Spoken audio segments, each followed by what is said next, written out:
Halo guys, para mahasiswa semuanya. Kembali Rinaldi Munir di sini melanjutkan kuliah kriptografi. Pada video kali ini kita akan membahas topik baru yaitu tentang kriptografi modern. Kriptografi modern merupakan kriptografi sejak digunakannya komputer digital. Pada video bagian pertama ini kita akan membahas mengenai representasi bit biner dan sebuah operasi penting di dalam bit yaitu operasi XOR. Selamat belajar dan selamat menyaksikan. Pada kriptografi klasik, yaitu era sebelum digunakannya komputer digital, operasi enkripsi dan dekripsi dilakukan pada pesan berupa huruf-huruf alfabet. Sehingga pesan, plain text maupun kunci, semuanya dalam mode karakter huruf-huruf alfabet. Pada kriptografi modern, enkripsi dan dekripsi dilakukan dalam mode bit atau byte. Itu artinya, kunci, plain text maupun ciphertext itu semuanya diproses dalam rangkaian bit atau byte. Dan di dalam rangkaian bit atau byte ini, operasi yang paling penting dan paling banyak digunakan dalam chipper modern adalah operasi XOR. Meskipun memiliki nama sebagai kriptografi modern, namun chipper atau algoritma enkripsi dan dekripsi pada kriptografi modern tetap menggunakan teknik yang dipakai pada algoritma klasik, yaitu masih ingat kalian yaitu teknik substitusi dan transposisi. Namun, operasi substitusi dan transposisi yang terdapat pada chipper modern itu dibuat lebih kompleks atau lebih rumit, dengan tujuan agar proses kriptanalisis menjadi lebih sulit. Kemudian, perkembangan algoritma kriptografi modern ini itu didorong oleh penggunaan komputer digital ya yang sangat masif ya untuk melakukan perlindungan pada pesan. Nah, seperti kita ketahui bahwa komputer digital merepresentasikan data dalam biner. Oleh karena itu kita perlu tahu bagaimana cara merepresentasikan data dalam biner. Gambar berikut ini memperlihatkan diagram blok kriptografi modern.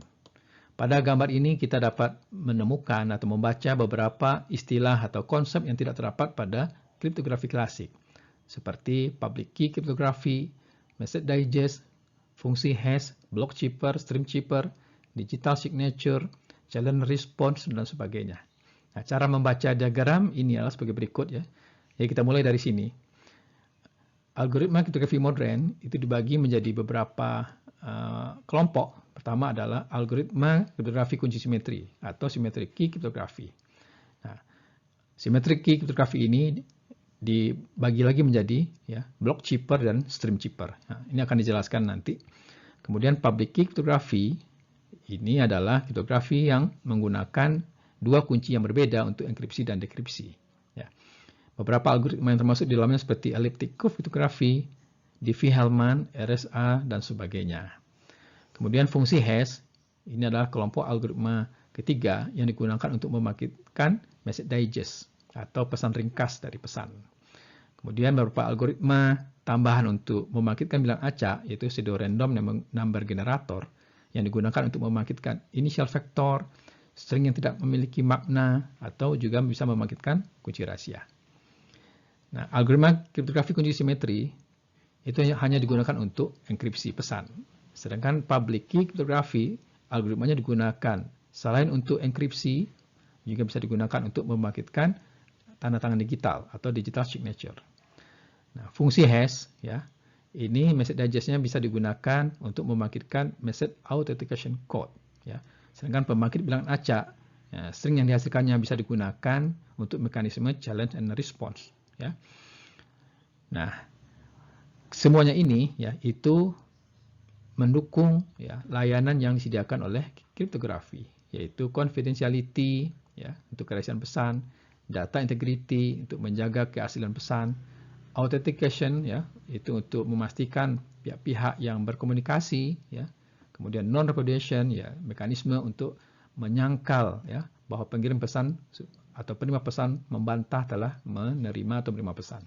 Nah, muara dari semuanya ini adalah untuk menghasilkan ya protokol jaringan komunikasi yang aman.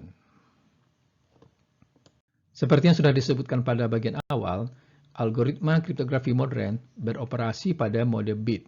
Artinya pesan, kunci, dan plain text, ciphertext semuanya dalam bentuk bit. Nah, dalam beberapa algoritma, pesan yang dalam bentuk bit itu seringkali dipecah menjadi beberapa blok bit. Contohnya seperti plain text yang merah ini, ya. Itu bila dibagi menjadi blok 4 bit, ya, 1, 2, 3, 4. Nah, ini blok pertama, kemudian blok berikutnya adalah 1101, ya, 1101, kemudian blok berikutnya adalah 0110. Nah, maka setiap blok dapat dikodekan dengan angka desimal, itu menyatakan blok pertama angka 9, blok kedua angka 13, blok ketiga angka 6. Bila dibagi menjadi blok-blok yang berukuran 3 bit, maka yang dihasilkan adalah seperti ini, 100, 111, 010, 110. Karena setiap blok ini menyatakan angka 0 sampai 7, maka setiap blok ini dapat dinyatakan sebagai 4, 7, 2, 6. Pembagian pesan menjadi blok-blok bit, ada kalanya untuk blok yang terakhir, jumlah bitnya tidak mencukupi. Oleh karena itu, pada blok yang terakhir, jika bitnya kurang dari ukuran blok, maka ditambahkan bit-bit pengganjal yang disebut dengan padding bit. Contohnya plain text yang ini, yang panjangnya 12 bit, bila dibagi menjadi blok yang panjang 5 bit, maka blok pertama ini 5 bit, blok kedua 5 bit, sedangkan blok terakhirnya 2 bit. Nah, agar cukup menjadi 5 bit, kita tambahkan 3 buah bit pengganjal yang disebut dengan padding bit, yang berwarna merah tebal ini. Nah, tetapi konsekuensinya, padding bit akan mengakibatkan ukuran ciphertext sedikit lebih besar dari ukuran plain text-nya, karena adanya penambahan padding bit ini. Pada beberapa algoritma kriptografi, data tidak selalu disajikan dalam bentuk bit, tapi disajikan dalam kode heksadesimal. Contohnya adalah algoritma AES atau Advanced Encryption Standard. Nah, kode heksadesimal adalah kode yang terdiri dari 15 karakter. 0 sampai 9, kemudian untuk 10 dinyatakan dengan A, 11B, 12C, 13D, 14E, dan 15F. Setiap karakter heksadesimal itu panjangnya kalau dalam bit adalah 4 bit. Jadi ini adalah 4 bit untuk 0, 4 bit untuk 1, 4 bit untuk 2, dan seterusnya. Sedangkan 4 bit untuk F adalah 1111. Jadi kalau plain text-nya seperti ini misalnya, ya, kalau dinyatakan dalam kode heksadesimal, maka dibagi terlebih dahulu menjadi blok-blok sepanjang 4 bit, ya. Jadi 1001, 1101, 0110, kemudian setiap blok dinyatakan dalam kode heksadesimal. Blok pertama ini adalah sama dengan 9, blok kedua adalah sama dengan D, dan blok terakhir sama dengan 6. Jadi menjadi 9D6. Operasi bit yang paling banyak digunakan di dalam algoritma kriptografi modern adalah operasi XOR. Notasinya adalah dalam bentuk lingkaran dengan tanda tambah di dalamnya. Nah, operasi XOR adalah sebagai berikut. Bit 0 di-XOR-kan dengan 0 sama dengan 0, bit 0 di-XOR-kan dengan 1 menjadi 1, 1 XOR 0 sama dengan 1, dan 1 XOR 1 sama dengan 0. Ya, jadi cara mengingatnya adalah jika 2 bit yang berbeda di-XOR-kan, itu hasilnya sama dengan 1. Tapi jika 2 bit yang sama di-XOR-kan, hasilnya sama dengan 0. Nah, operasi XOR ini itu ekuivalen dengan penjumlahan dalam modulus 2. Jadi 0 XOR 0 sama dengan 0 itu sama dengan 0 ditambah 0. Nah, 0 tambah 0 adalah 0, di mod 2 sama dengan 0. Kemudian 0 XOR 1 sama dengan 1, nah, itu ekuivalen dengan 0 ditambah 1, ya. 0 tambah 1 dalam desimal itu sama dengan 1, 1 mod 2 sama dengan 1. 1 XOR 0 sama dengan 1, itu ekuivalen dengan 1 ditambah 0 sama dengan 1, 1 mod 2 sama dengan 1. Kemudian 1 XOR 1 sama dengan 0, nah, maka ekuivalen dengan 1 tambah 1 sama dengan 2, 2 mod 2 sama dengan 0. Beberapa hukum yang terkait dengan operasi XOR adalah sebagai berikut. A XOR A sama dengan 0, A XOR B sama dengan B XOR A, berarti bersifat komutatif. Kemudian A XOR B XOR C sama dengan A XOR B, lalu di-XOR-kan dengan C. Ini adalah sifat asosiatif. Jika dua rangkaian bit dioperasikan dengan XOR, maka operasinya dilakukan dengan meng-XOR-kan setiap bit yang berkoresponden dari kedua rangkaian bit tersebut. Operasi ini disebut dengan operasi bitwise XOR. atau diterjemahkan menjadi XOR bitwise.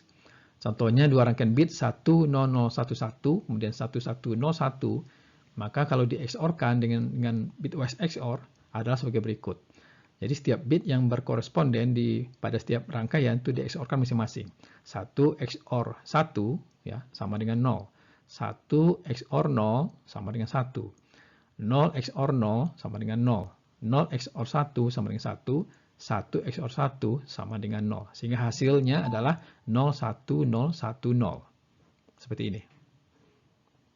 Kita dapat membuat sebuah chipper sederhana dengan menggunakan operasi XOR ini, ya, yang disebut juga dengan simple XOR chipper. Prinsip algoritmanya sama seperti pada Vigenary chipper. Hanya bedanya simple XOR itu beroperasi dalam mode bit. Jadi setiap bit plain text itu di XOR-kan dengan setiap bit kunci. Nah, proses enkripsinya itu sangat sederhana, yaitu plain text di XOR-kan dengan bit-bit kunci. Hasilnya bit-bit ciphertext. Sedangkan untuk dekripsi, bit-bit ciphertext di XOR-kan dengan kunci, hasilnya adalah bit plain text. Jadi sebagai contoh misalnya, kita punya plain text ini ya, 0110011 ini yang menyatakan huruf E. Kemudian kuncinya adalah 00110101, yaitu sepanjang plain text ini. Nah, ini menyatakan karakter 5, maka ciphertextnya adalah dengan melakukan operasi bitwise XOR. Ya, jadi 1 XOR 1, 0, 0 XOR 0 adalah 0, 1 XOR 1, 0, dan seterusnya. Sehingga kita mendapatkan ciphertextnya adalah rangkaian bit ini yang setara dengan karakter P. Nah, untuk melakukan dekripsi, kita XOR-kan kembali ciphertext ini dengan bit-bit kunci yang sama. Ya, ini kuncinya. Nah, ini kita lakukan operasi bitwise XOR untuk setiap rangkaian bit ini. Hasilnya akan kembali seperti plain text semula. Jika panjang bit-bit kunci lebih pendek daripada panjang bit-bit pesan, maka bit-bit kunci diulang penggunaannya secara periodik sehingga panjangnya menjadi sama dengan panjang pesan. Nah, prinsip ini sama halnya seperti pada Vigenary chipper. Sebagai contoh misalnya, plain text-nya adalah plain text yang panjang ini, sedangkan kuncinya hanyalah 6 bit, itu yang berwarna merah ini, maka 6 bit kunci ini diulang-ulang penggunaannya, ya. Di sini diberi warna biru ya, dan ungu, hijau, hitam untuk membedakannya. Jadi 110110 lagi, 110110 lagi, 110110 lagi. Kemudian untuk yang terakhir hanya sepanjang 5 bit saja, 11011. Kemudian di XOR-kan setiap bit-bit plain text dengan bit-bit kunci, ya, hasilnya adalah 010010 dan seterusnya. Berikut adalah kode program dalam bahasa C++ yang mengimplementasikan chipper XOR sederhana. Program dijalankan dari command line atau command prompt dengan mengetikkan nama programnya, lalu file plain text dan file ciphertext. Nah, misalnya pada proses enkripsi di sini, ya, program menerima input berupa kunci ya, yang diketikkan oleh pengguna. Kemudian program melakukan enkripsi dengan membaca setiap karakter di dalam file plain text ya, sampai end of file. Kemudian untuk setiap karakter yang dibaca di XOR-kan dengan karakter kunci. Nah, lalu dituliskan hasil XOR setiap karakter tersebut ke dalam file ciphertext. Nah, begitu seterusnya ya, sampai end of file. Pada proses dekripsi operasinya sama, yaitu membaca setiap karakter ciphertext, kemudian setiap karakter ciphertext di XOR-kan dengan karakter kunci, lalu menuliskan hasil dekripsinya, yaitu karakter hasil dekripsi ke dalam file plain text. Ini adalah gambar screenshot menjalankan program enkripsi dan dekripsi dengan chipper XOR. Ini program enkripsinya bernama encrypt XOR dan program dekripsinya bernama decrypt XOR. Nah, program enkripsi menerima file plain text yaitu hello.txt dan file ciphertext-nya, ciphertext.txt. Kemudian kata kunci yang dimasukkan oleh pengguna adalah virus corona. Nah, lalu pesan enkripsi hello.txt menjadi chipper.txt. Sedangkan untuk dekripsi, jalankan program decrypt XOR, file ciphertext-nya ciphertext.txt, lalu file plain text hasil dekripsi. Nah, diberi nama berbeda di sini hello2.txt. dengan menggunakan kata kunci yang sama, virus corona. Nah, ini akan didekripsi ciphertext.txt menjadi halo2.txt. Ini adalah contoh hasil enkripsi file plain text yang bisa dibaca di sini, dan ini adalah isi file ciphertextnya. Nah, di sini isi file ciphertext tidak semua karakternya bisa ditampilkan di sini, karena ada beberapa kode ASCII yang tidak bisa dicetak atau unprintable. Nah, sayangnya, algoritma Chipper XOR sederhana ini itu tidak aman, karena ciphertext-nya mudah dipecahkan, seperti halnya pada Vigener Chipper, yaitu panjang kuncinya dapat ditemukan dengan metode Kasiski. Ingat kembali bahwa Chipper XOR sederhana ini itu sama seperti Vigener Chipper, yaitu penggunaan kunci yang berulang, ya, agar sepanjang pesan, dan panjang kunci bisa ditemukan dengan metode Kasiski. Demikian bagian pertama video ini, dan nanti akan dilanjutkan pada bagian kedua.